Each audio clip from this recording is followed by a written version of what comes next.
ងស្ត្រីរងំជាមេគ្រួសារជាមេដឹកនាំមេភូមិមេឃុំសហគមន៍ស្ត្រី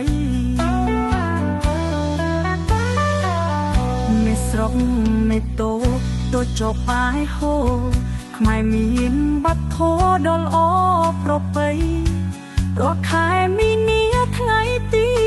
8ពីវានារីអន្តរជាតិ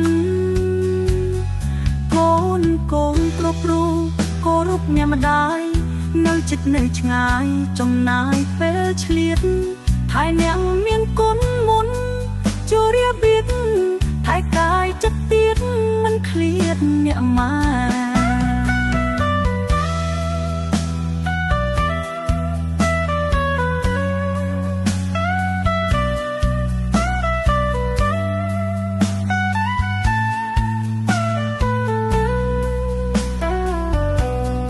ត្រីទាំងអងរួមក្នុងលោកីរੂដោយមានន័យដោយក្តីស្នេហ៍ត្រូវបានថ្នាក់ថ្នម